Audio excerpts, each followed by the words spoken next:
तो let's start for the fifth session. Fifth session का जो फॉर्मूला है, सूत्र है, वो है स्टेप ना। तो बहुत इंटरेस्टिंग चैप्टर है ये।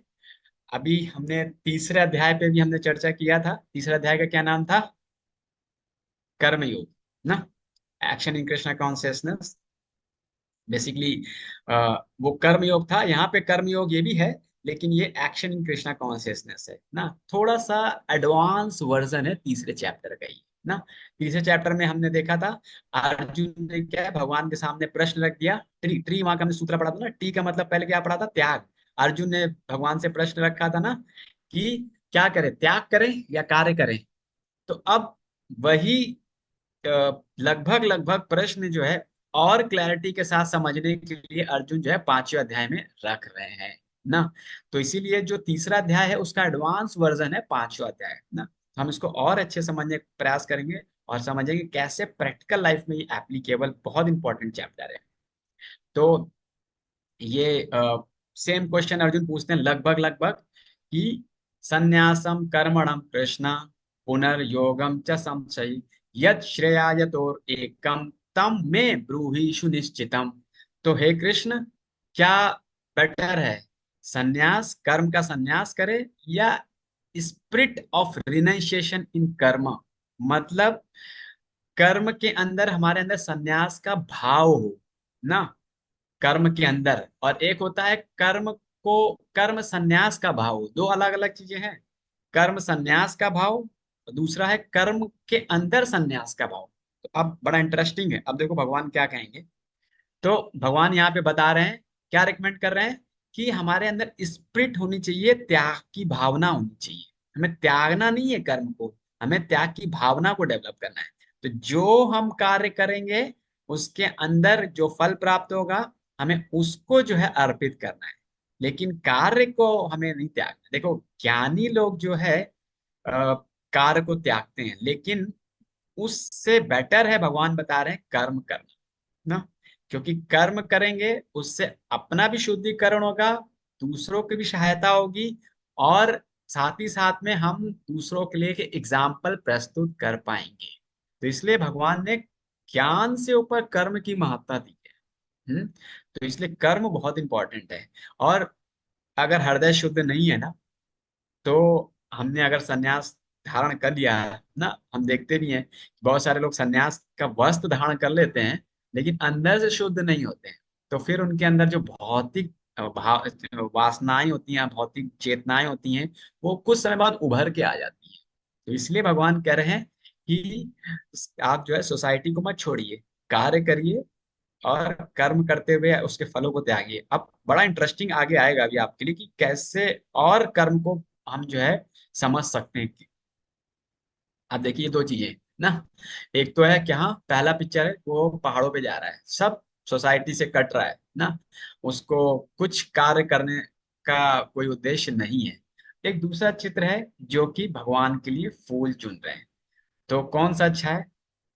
प्रायः दूसरा वाला हम समझते हैं, सभी लोग रिकमेंडिंग करेंगे ना। क्योंकि it's it's always to be in the society, to serve the society, और टू मतलब प्योरीफाई अवर सेल्फ ना। ये एक्चुअल प्रोसेस है।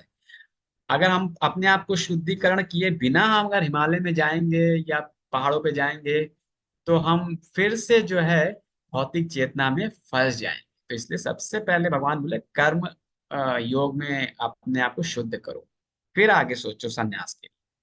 फिर यहाँ पर भगवान बताते हैं वही चीज है ना, कर्मयोग और संन्यास। एक्चुअली देखिए, बहुत ध्यान से हमें इस चीज को समझने की जरूरत है। जो रिनंसिएशन है, संन्यास है, बेसिकली हम जो है आ, संन्यास में बोलते हैं ना, त्याग कर रहे हैं।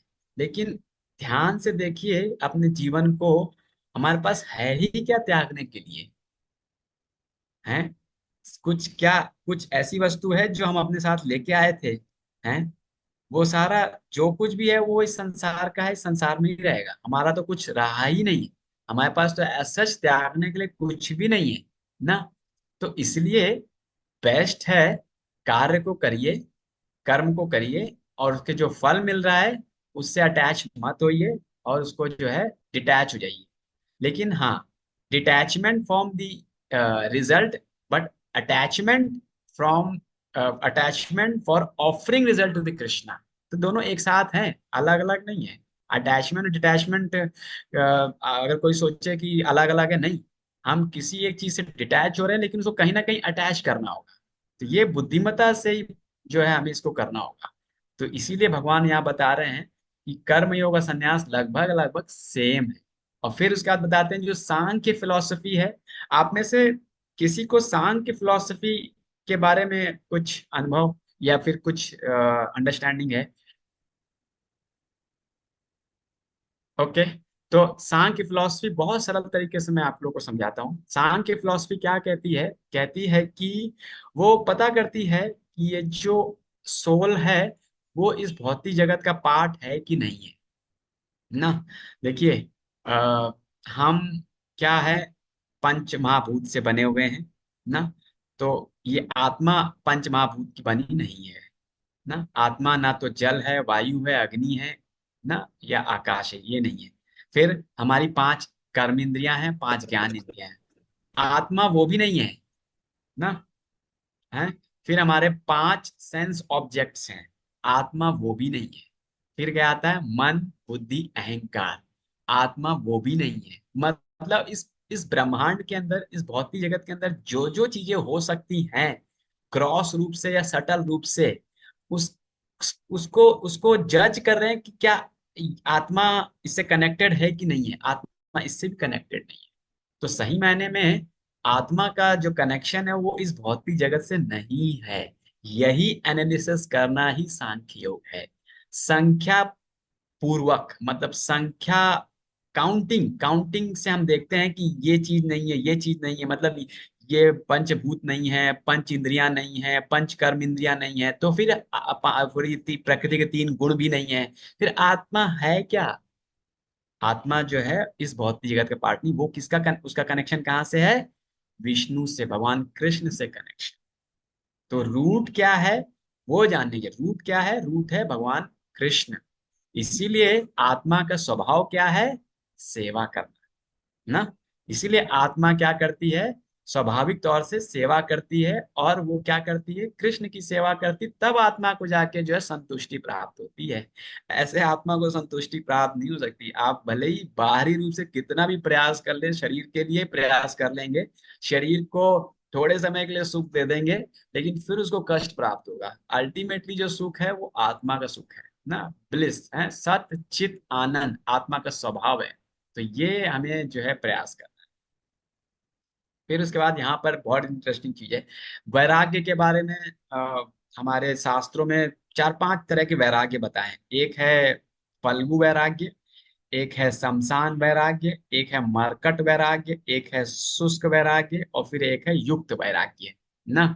तो फल्गु वैराग्य क्या होता है? बेसिकली फल्गु एक नदी है जिसमें देखने में लगेगा कुछ भी नहीं है, लेकिन उसके तलहटी में पानी होता है। तो हमें देखने में लगेगा कि बाहर से व्यक्ति क्या है, पूरी तरह से संन्यास ग्रहण मतलब ले चुका है ना, उसने सब कुछ त्याग दिया है, लेकिन उसके अंदर जो है काम वासनाएं हैं। उसके अंदर जो है क्या है, मतलब भौतिक चेतनाएं हैं ना, भौतिक इच्छाएं भरी हुई है। तो वो क्या हो गया? फल्गु वैराग्य। फिर आता है मरकट वैराग्य। मरकट वैराग्य का मतलब होता है मंकी। मरकट मतलब होता है बंदर, मंकी। तो वो जो मरकट वैराग्य है ना, वो क्या है, दिखाता है ना कि वो उसके पास कुछ भी नहीं है, पहनने के लिए कपड़े भी नहीं है, लेकिन उसके अंदर जो भौतिक क्या बोलती वासनाएं हैं, काम वासनाएं, उसका उसका संबंध कई सारी सी मतलब बंदर से होगा, बंदरियों से होगा। तो ये होता है मरकट वैराग्य। फिर होता है शमशान वैराग्य। जब कोई शमशान में जाता है ना, तो उसके अंदर वैराग्य आ जाता है। प्राय आप अनुभव ही किया होगा कि यार, मतलब ये पूरा जगत ऐसे ही है, हम जो है एक दिन हमें भी जो है शमशान में आना है ना। थोड़े समय के लिए वैराग्य, लेकिन जैसे ही हम अपने समाज में वापस जाते हैं तो हम सब भूल जाते हैं ना। तो इस प्रकार से ये तीन चार तरह के वैराग्य। एक शुष्क वैराग्य। शुष्क वैराग्य में क्या है कि वो जो है, जो मायावादी सन्यासी होते हैं, वो लोग किसी में कोई टेस्ट का अनुभव नहीं करना चाहते, सबको मिक्स करते हैं और बस टेस्टलेस होना चाहते हैं। उनको लगता है कि ये वैरायटी नहीं होनी चाहिए ना, एक ही सब एक ही है, तो ऐसा लगता है। लेकिन जो सबसे अच्छी बात है वो है युक्त वैराग्य। हम वैष्णव फिलॉसफी में युक्त वैराग्य को पालन करते हैं। तो युक्त वैराग्य क्या है कि हम हर चीज को स्वीकार करते हैं लेकिन कृष्ण की सेवा के ना। जैसे कि हमारे भगवान की किचन में ना वॉशिंग मशीन है।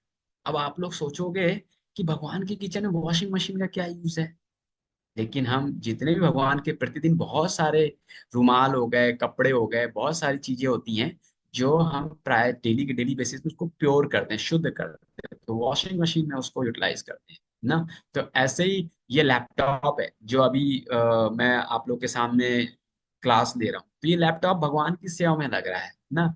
ऐसा नहीं है कि मतलब एक ब्रह्मचारी है या फिर एक सन्यासी है, उसके पास लैपटॉप है, लेकिन वो लैपटॉप कर क्या रहा है, भगवान की सेवा में लगा रहा है। उसके लैपटॉप में केवल और केवल भगवान से संबंधित ही वस्तुएं हैं ना। तो इस तरह से हम जो भी वस्तुएं प्राप्त करते हैं, जो भी धन प्राप्त करते हैं, वो केवल और केवल एक ही मकसद होता है, उसको हमें कृष्ण की सेवा में लगाना है। इसके लिए बहुत ही परिपक्वता चाहिए होती है, बहुत ही गाइडेंस की जरूरत होती है, तब हम जा करके समझ पाते हैं युक्त वैराग्य को कैसे अपने जीवन में अपना है। नहीं तो कभी कभी युक्त वैराग्य के नाम पे हम स्वयं उसको भोग करने लगते हैं। तो इसलिए युक्त वैराग हमारे वैष्णव प्रिंसिपल पे अपनाते हैं, लेकिन हम मतलब जो भी चीज हमें दूसरों से मिलती है हम उसको अस्वीकार नहीं करते हैं।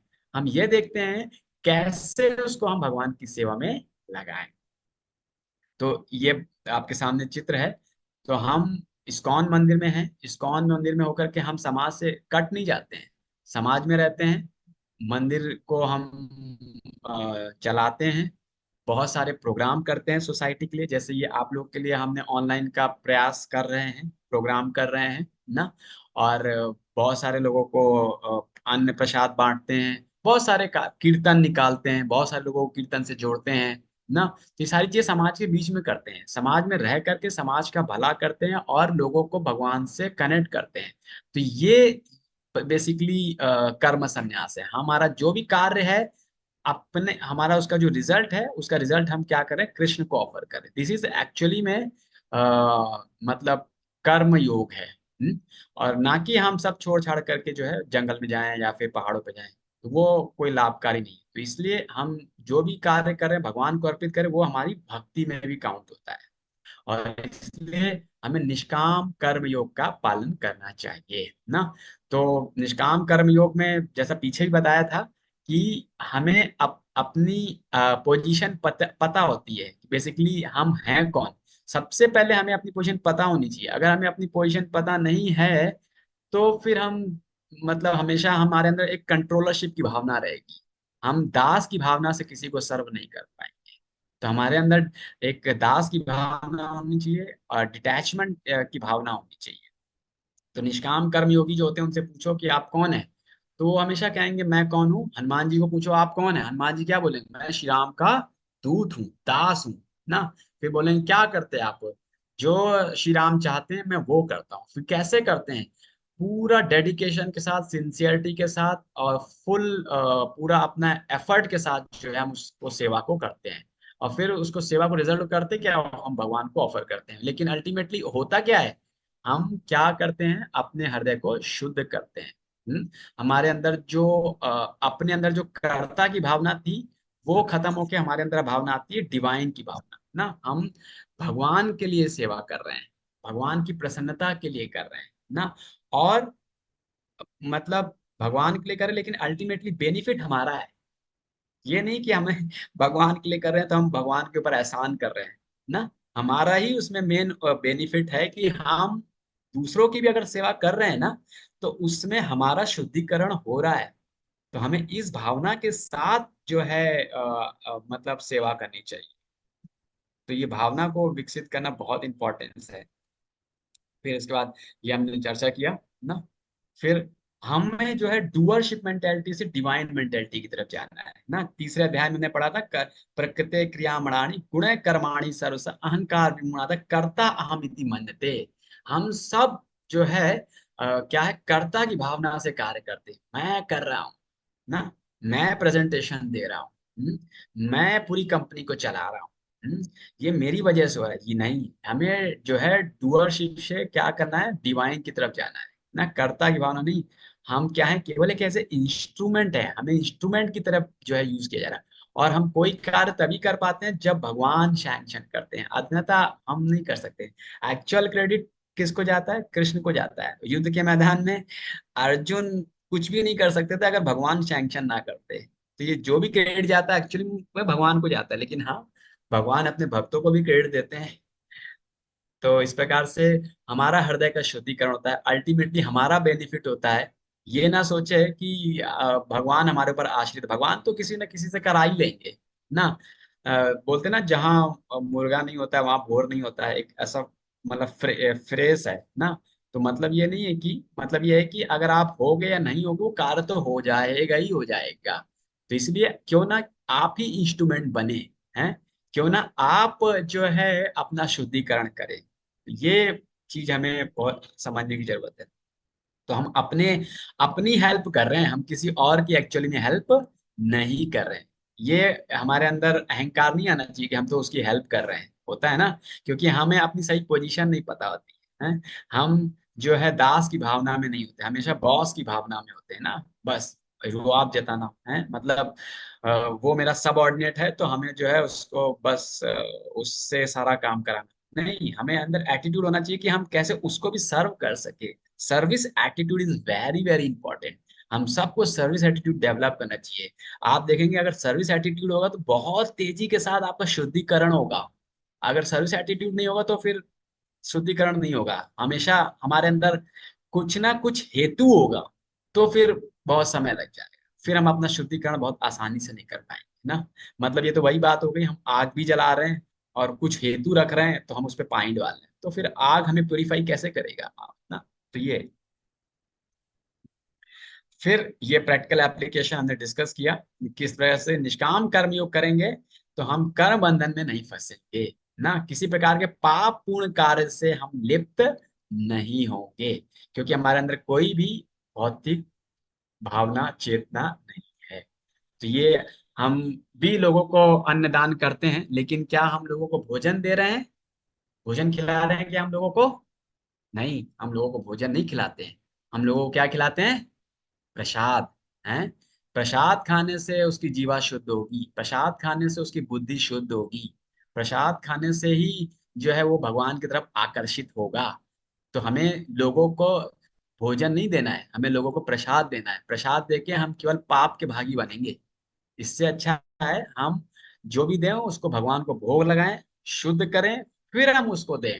कभी कभी हम इस चीज को ध्यान नहीं दे पाते, हम क्या करते हैं, हम केवल केवल लोगों को बस कोई आ गया है तो हमने उसको कुछ ना कुछ भोजन दे दिया है। नहीं, हमें उसको प्रसाद देना चाहिए, प्रसाद ग्रहण करना चाहिए। हैं, भगवान को अर्पित की हुई वस्तु को हमें खुद के लिए इस्तेमाल करना चाहिए और दूसरों को भी देना चाहिए। वही चीज आपके लिए कर्म बंधन ही बन सकती है। जब भगवान को ऑफर हो गई वही चीज आपके लिए क्या बनती, कर्म से मुक्त भी कर सकती है। ये एक साइंस है, इसको समझने की जरूरत है। आप करेंगे तो आप खुद भी जो है प्योरिफिकेशन अपने अंदर रियलाइज कर पाएंगे, अपनी चेतना में को बहुत तेजी से शुद्ध कर पाएंगे। तो इसलिए हमारे सारे जो भी सेवाएं होती है ना, सब भगवान से संबंधित होती है। इसीलिए जो है भक्ति एक इतना सरल मार्ग है जिसके माध्यम से बहुत तेजी के साथ शुद्धिकरण होता है। इसमें ज्ञान योग में और ध्यान योग में जो है बहुत सालों लग जाते हैं लोगों को अपने आप को शुद्ध करने में। लेकिन भक्ति मार्ग एक ऐसा है, आपके ग्रुप में से ही कुछ भक्तों ने मुझे शेयर किया है कि कुछ ही महीनों में जो है उनका जीवन परिवर्तित हुआ है। कुछ ही समय में जो है उन्होंने भक्ति को अच्छे से पालन किया है और उनका जीवन शुद्ध हो रहा है। तो अल्टीमेटली उद्देश्य क्या है? जीवन को शुद्ध बनाना। फिर जो इस प्रकार से हम कभी भी जो है भौतिक चेतना में जो है फंसेंगे नहीं, और हम हमेशा विशुद्ध आत्मा, विजित आत्मा, जितेंद्र, ये सारे गुण को अपने अंदर विकसित कर पाएंगे। तो हम हमेशा जो है एज ए कभी भी जो है अपने आप में कर्ता की भावना नहीं रखेंगे। बहुत सारे ये एग्जाम्पल्स हैं। विजित आत्मा किस तरह, रंती देव एक राजा थे, पुराणों में कथा आती है कि उन्होंने 48 दिनों तक फास्ट रखा बिना कुछ खाए पिए। जब 49वें दिन उनके पास सुंदर सुंदर बढ़िया बढ़िया भगवान का प्रसाद पकवान आया, तो उनके सामने तुरंत ही जो है पहले एक अतिथि आए, पहले, फिर अतिथि के बाद फिर ब्राह्मण आए, फिर उसके बाद वहां पर एक प्यासा व्यक्ति आया, फिर एक चंडाल आया, फिर एक कुत्ता भी आया। तो उन्होंने धीरे धीरे करते करते सब कुछ जो है पहले उनको अर्पित कर दिया है।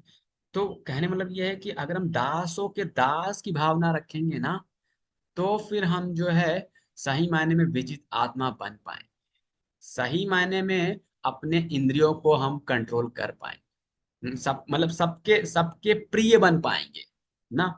हमारे इस भौतिक संसार में बड़ा मुश्किल होता है एक दूसरे से संबंध बना के रखना। अगर हम सेवा की भावना रखेंगे तो देखिए कि संबंध कितना अच्छा होता है ना। एक फैमिली में पति पत्नी अगर एक दूसरे के अच्छी से सेवा करेंगे, एक दूसरे का अच्छे से केयर करेंगे सेवा की भावना से ना, तो देखिए कितना अच्छा संबंध होता है दोनों के बीच में।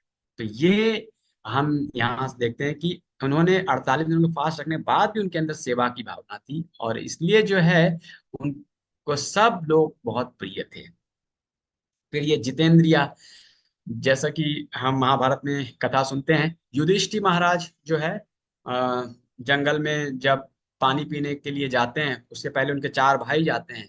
तो यक्ष सबके सामने यही बात रखते हैं कि पहले मेरे प्रश्नों का उत्तर दो, फिर मैं आपको पानी पीने की इजाजत दूंगा। सब बोलते हैं नहीं, मैं बहुत प्यासा हूं, मैं पहले पानी पीऊंगा फिर प्रश्नों का उत्तर दूंगा। मतलब वो अपनी इंद्रियों को कंट्रोल नहीं कर पाए। तो जब युधिष्ठिर महाराज की बारी आई तो उन्होंने जो क्या किया, उनकी इंद्रियां कंट्रोल में थी।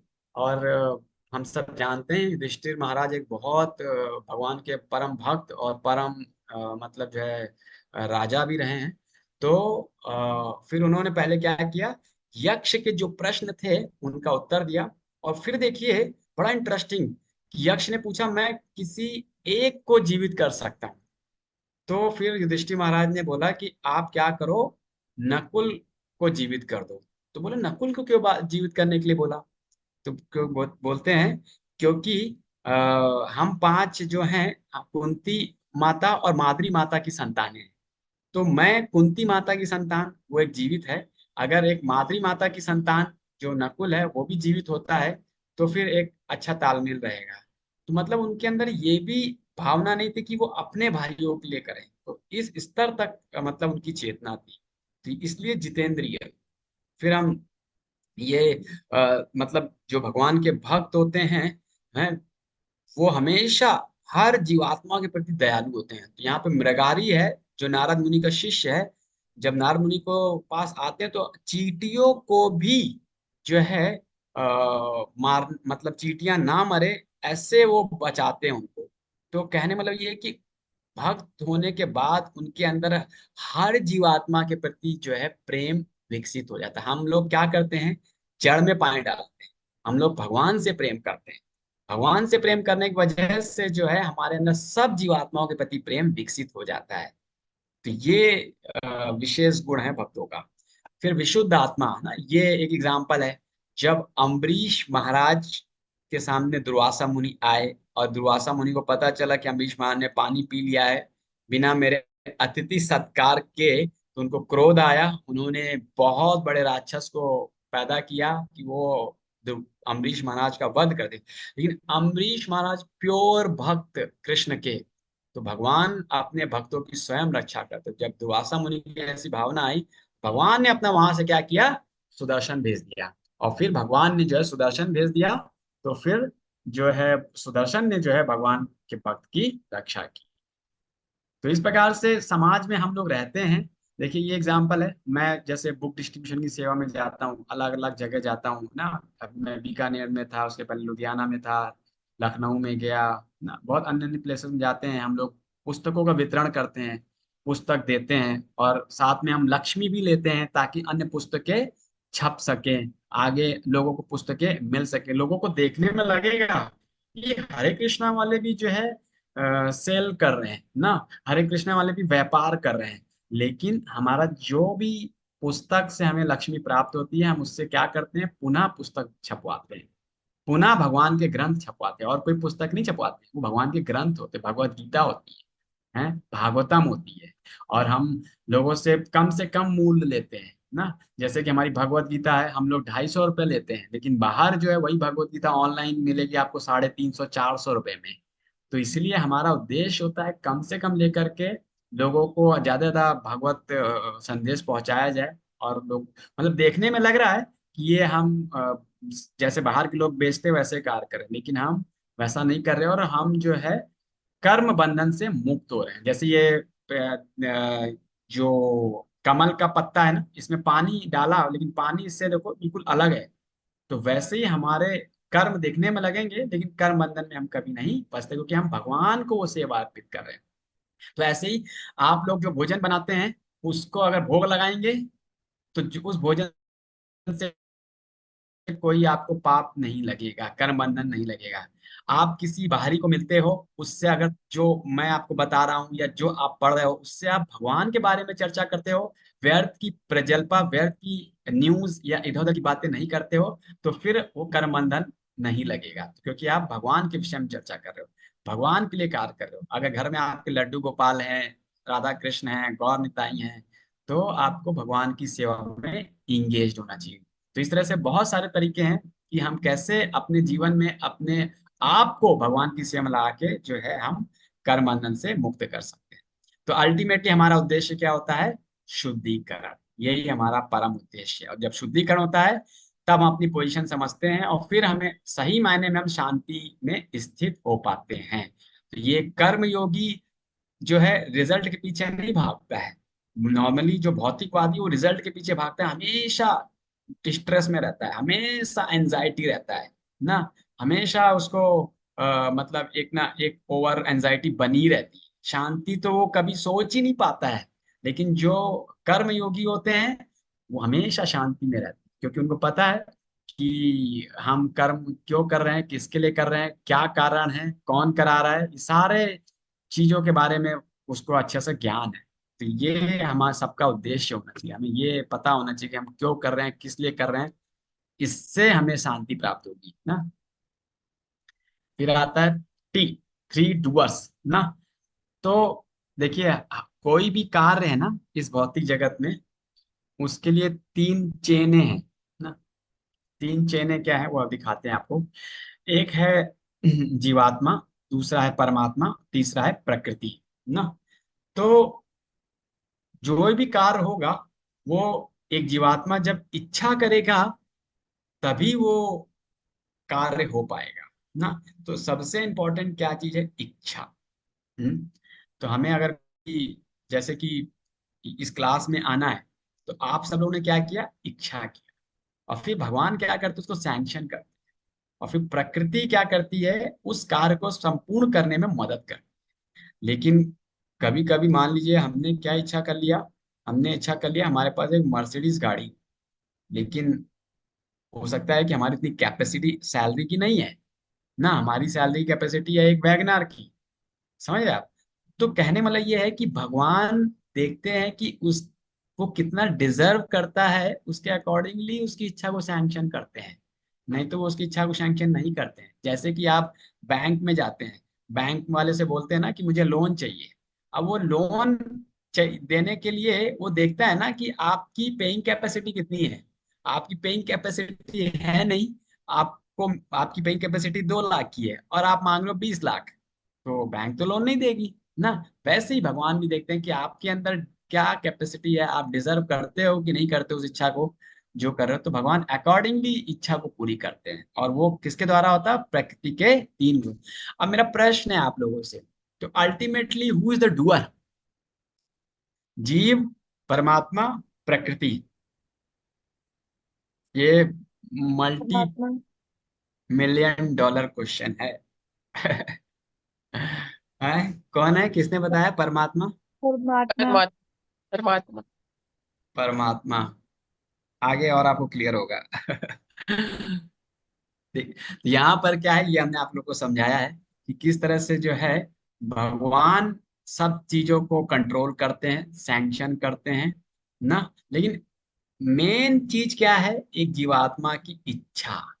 अगर जीवात्मा इच्छा ही नहीं करेगी तो वो कार्य नहीं हो सकता। तो इसलिए सबसे पहले जो चीज आती है वो जीवात्मा की इच्छा। देखिए, ना तो कोई जीव कार्य कर रहा है, ना परमात्मा। देखिए, परमात्मा ना किसी के जीव को जबरदस्ती कोई कार्य नहीं करा सकता है। आपके अंदर इच्छा होगी तो वो आपकी स्वयं की होगी।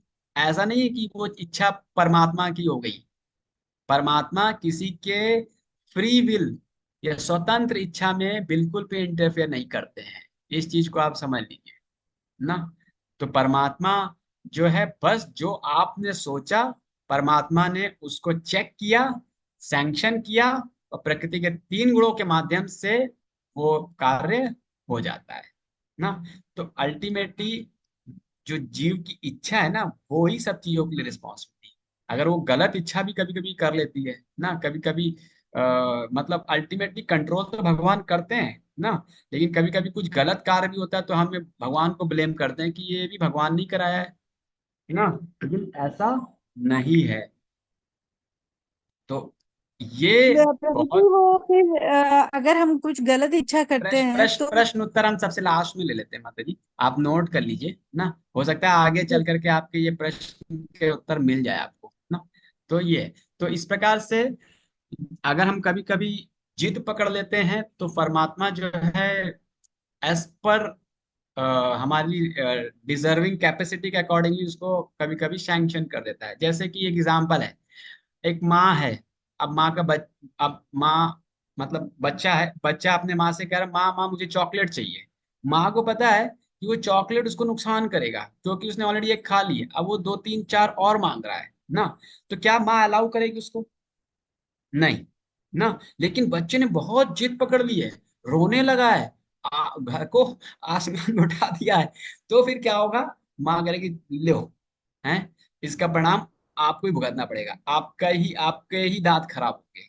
तो ऐसे कभी कभी एक जीवात्मा क्या होती है, इच्छा पकड़ लेती है, फिर भगवान उसकी डिजर्विंग कैपेसिटी को देख के उसको सैंक्शन करते हैं। लेकिन इसका मतलब ये नहीं हुआ कि भगवान उसके जिम्मेदार है, वो इच्छा जिम्मेदार है। इसीलिए हमें जो है सही आदतों को कल्टीवेट करना चाहिए, गलत आदतों को कल्टीवेट नहीं, सही एसोसिएशन होना चाहिए ना। हमें प्योर लाइफ जीना चाहिए, बैड हैबिट से बचना चाहिए। हमें अपने अंदर गलत चीजों को ना जाने देना चाहिए, गलत सीरियल्स नहीं देखने चाहिए। हैं, सीरियल तो सारे ही गलत होते हैं आजकल के जितने भी आते हैं ना, मतलब जितने भी आजकल ये सोसाइटी वाले सोशल वाले आते हैं, मूवीज में भी सारा, मतलब it's very bad actually. Movies नहीं देखना चाहिए, क्योंकि वो सब हमारे अंदर नेगेटिविटी डालता है, हमारे अंदर रॉन्ग थॉट्स हमारे अंदर डालता है। तभी जीव के अंदर वो थॉट्स के अकॉर्डिंगली इच्छाएं आने लगती हैं। उसको लगता है कि मुझे आनंद मिलेगा, लेकिन उसको क्या मिलता है बाद में? कष्ट मिलता है।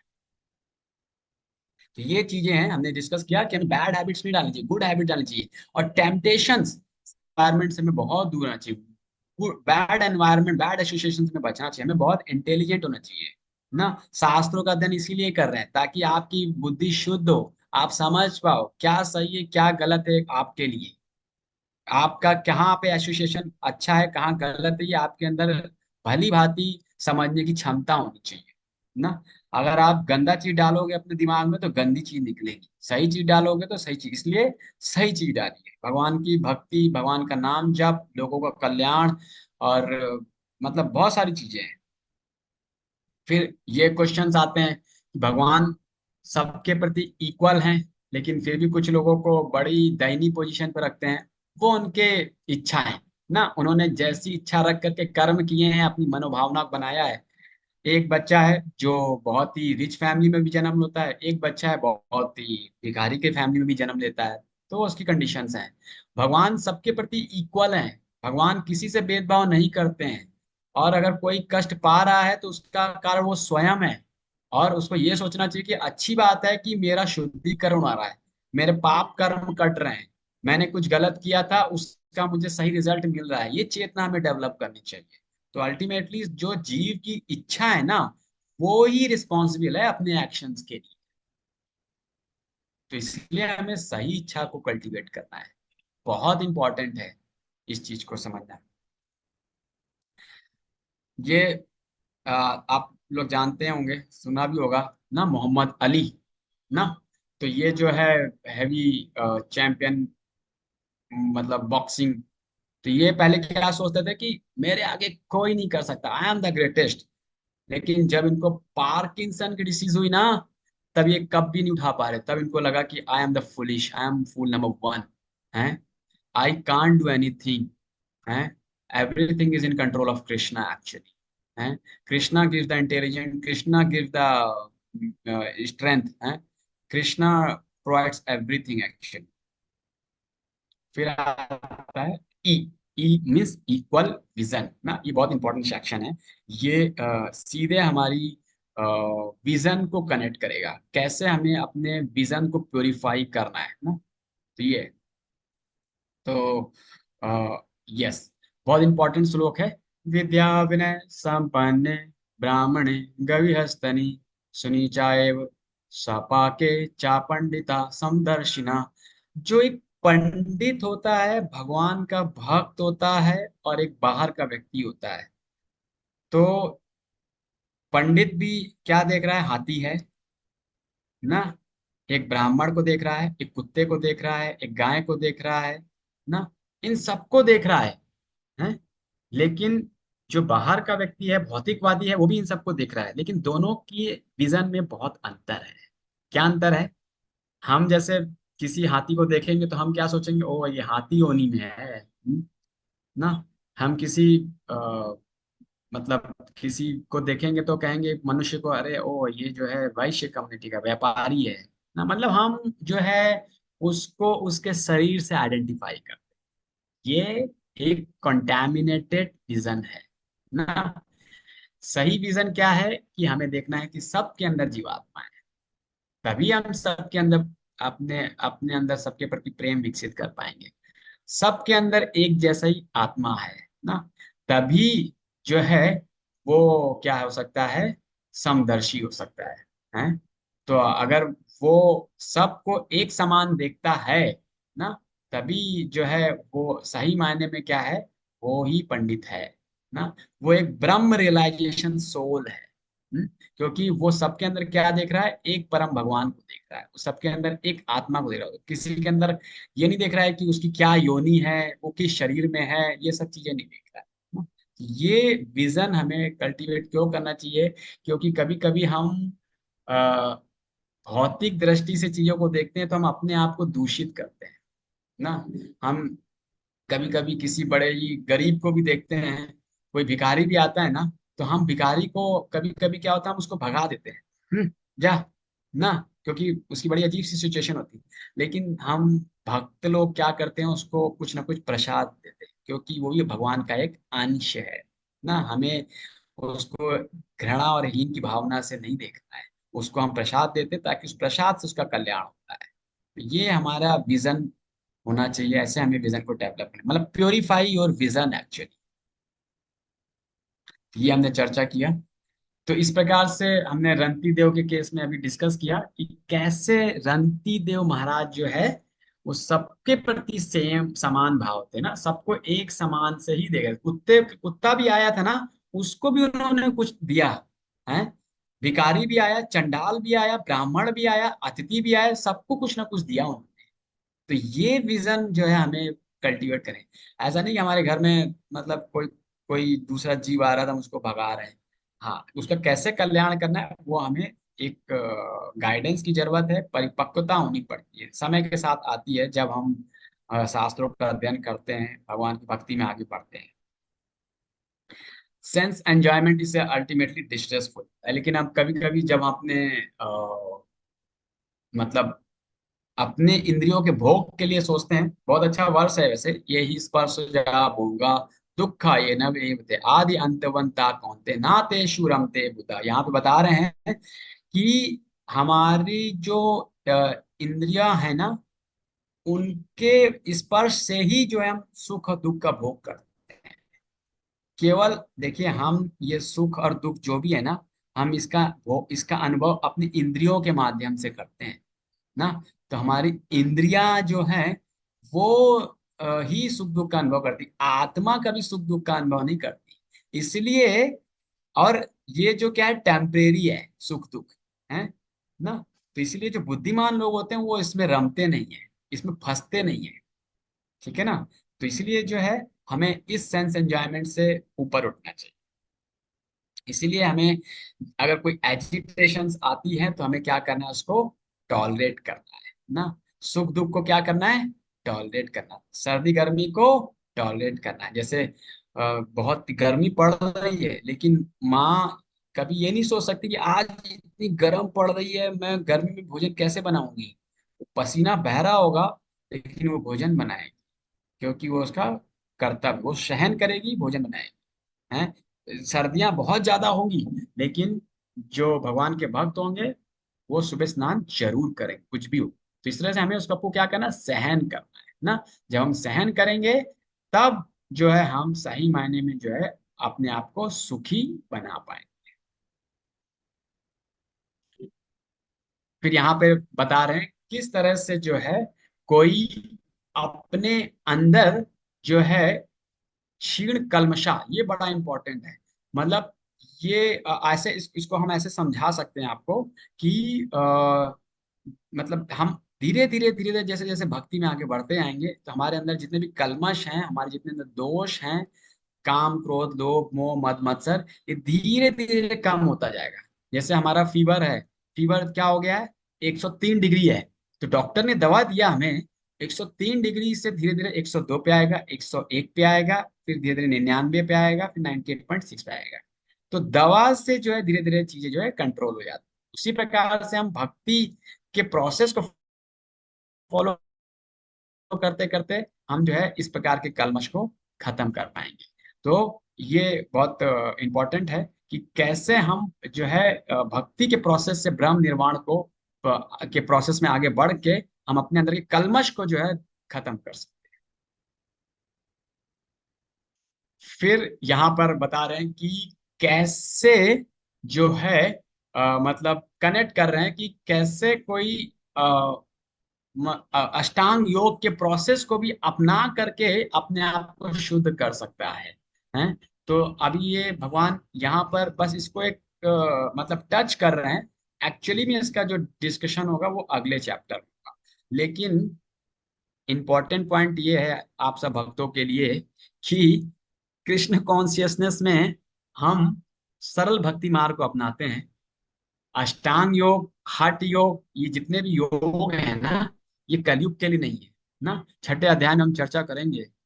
छठा अध्याय अगर आप ध्यान से आप लोग अगर समझोगे ना, उसमें मन की स्थिति को लेके बहुत अच्छे से वर्णन किया। अगर किसी को मन के बारे में बहुत अच्छे से समझना है और कैसे वो वर्क करता है, क्या उसकी प्रवृत्ति होती है, कैसे उसको कंट्रोल किया जा सकता है, तो बस उसको छठे अध्याय पे अगर फोकस कर लिया, क्योंकि छठे अध्याय में अष्टांग योग बता रहा है। अष्टांग योग, हठ योग तभी संभव है जब उसने अपने मन पे विजय प्राप्त कर लिया हो। अगर किसी ने मन पे विजय प्राप्त नहीं किया है तो वो नहीं कर सकता। और कलयुग में हम में से कोई भी मन के ऊपर विजय प्राप्त नहीं कर सकता, बहुत ही मुश्किल है। तो इसीलिए भगवान जो है वहां पे अष्टांग योग के माध्यम से मन की स्थिति को समझा रहे हैं। और फिर कलयुग में कैसे हम मन को कंट्रोल करेंगे वो भी भगवान वहां पे समझाते हैं। यस, लास्ट सेक्शन है पीस फॉर्मूला ना। तो हालांकि पीस फॉर्मूला जैसा कि हम सुन पा रहे हैं ना, कि किस तरह से हम अपने जीवन में शांति को ले पाए, ला पाए ना। देखिए क्या होता है कि हम सब बाहर मेहनत कर रहे हैं, जॉब कर रहे हैं, और जॉब का हमें कुछ रिजल्ट भी प्राप्त होता है, और कहीं ना कहीं उस रिजल्ट को हम अपने ऊपर लगाना चाहते हैं ना। तो हमारे अंदर एक भावना विकसित हो जाती है कि मैंने कमाया है, मैंने मेहनत की है ना। तो जब ये भावना आती है ना, कर्ता की भावना, तो व्यक्ति शांति को प्राप्त नहीं कर सकता। इसीलिए कृष्ण भक्ति में एक भक्त बहुत अच्छे से समझ पाता है कि उसकी स्थिति है क्या। उसकी स्थिति क्या है, दास। हम केवल क्या है, दास। सही मायने में भोक्ता कौन है, कृष्ण है। इसीलिए ये श्लोक बहुत इंपॉर्टेंट है। किसी को भी अपने जीवन में अगर शांति लानी है तो इस श्लोक को अपने गले से बांध ले। गले से बांधने मतलब इस श्लोक को जीवन में उतार ले हैं। भुक्ताराम यज्ञ तपसाम सर्वलोक महेश्वरम सुहृद सर्वभूतानां ज्ञात्वा माम शांति इच्छति। तो भगवान कृष्ण परम भोक्ता हैं, सारे यज्ञों के भोक्ता वही हैं, सारे ब्रह्मांड के मालिक वही हैं। हम इस लैपटॉप के मालिक नहीं हैं, हम इस घर के मालिक नहीं हैं, हम मतलब शरीर से अगर तुलना करेंगे, शरीर अपने आप को इन सब चीजों से आइडेंटिफाई करता है, लेकिन आत्मा को अगर तुलना करोगे तो आत्मा इन सब चीजों से आइडेंटिफाई नहीं होती। आत्मा का स्वभाव क्या है, बार बार मैं बता रहा हूँ, सेवा, दास की भावना। तो इसीलिए जो है, अगर हम अपने अंदर दास की भावना को लेके आएंगे ना, तो हम जो है सही मायने में समझ पाएंगे कि शांति क्या है। अदरवाइज हमेशा हम फ्रस्ट्रेटेड रहेंगे ना। हमारे अंदर कोई इच्छा होगी, वो इच्छा पूरी कभी हो गई तो बड़े खुश हो गए, मतलब, और हमारे अंदर लालच बढ़ जाएगा। इच्छा नहीं पूरी हुई तो बड़ा क्रोध आएगा, फ्रस्ट्रेशन आएगा। तो इसलिए हमें भगवान की कृपा से उनके दास के भाव में रह करके जो प्राप्त हो रहा है उसमें ही संतुष्ट हूं। क्योंकि भगवान सब चीजों के भोक्ता है, भगवान सब चीजों के मालिक है, और भगवान ही सबके क्या है, परम हितैषी है। आपकी हर स्थिति में आपका बहुत परम मित्र भी होगा, या बहुत ही विशेष सगा संबंधी भी होगा, वो शायद आपकी रक्षा ना कर पाए, लेकिन भगवान परम हितैषी हैं, हर स्थिति में अपने भक्त की रक्षा करते हैं। सुहृदम ना, मतलब, सु का मतलब परम है, परम हितैषी, सर्वभूता नाम, सारे भूतों का। और यत्वा माम, और इस चीज को कोई समझ लेता है, मुझे इस तरह से कोई जान लेता है, शांति इच्छति, वो शांति को प्राप्त हो जाता है। हालांकि बहुत सारे यूनाइटेड नेशंस बन रहे हैं ना, बहुत सारे अलग अलग कंट्रीज हैं ना, वो बहुत प्रयास करते हैं शांति का स्थापना करने के लिए, लेकिन सबके अपने अपने एम्बिशंस हैं, उनके सेंटर में कॉमन गोल नहीं है, इसीलिए शांति नहीं है। उन सब के अपने अपने एम्बिशंस हैं, इसलिए अशांति है। हैं, सब चाहते हैं कि मेरा दबदबा हो वहां पे, हैं, मैं जो बोल रहा हूँ वो सब सुने, हैं। उनके आपस में कोई कॉमन गोल है ही नहीं। लेकिन हम भक्तों के समाज में हमारे लिए कॉमन गोल क्या है, कोई बता सकता? हमारे लिए सेंटर पॉइंट क्या है? कृष्ण भक्ति, कृष्ण कॉन्शियसनेस है। कृष्ण की प्रसन्नता के लिए ही हम सब मिलकर प्रयास कर रहे हैं।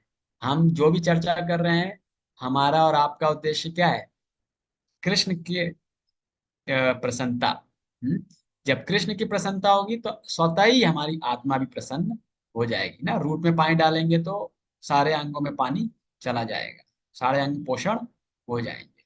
तो इसीलिए हम सबका सेंटर पॉइंट कृष्ण होना चाहिए। अगर हमारी फैमिली है, फैमिली में भी कभी पति पत्नी के बीच में झगड़े होते हैं, नहीं बनती है, क्यों? वहां पर उनके अपने अपने एम्बिशंस आ जाते हैं ना।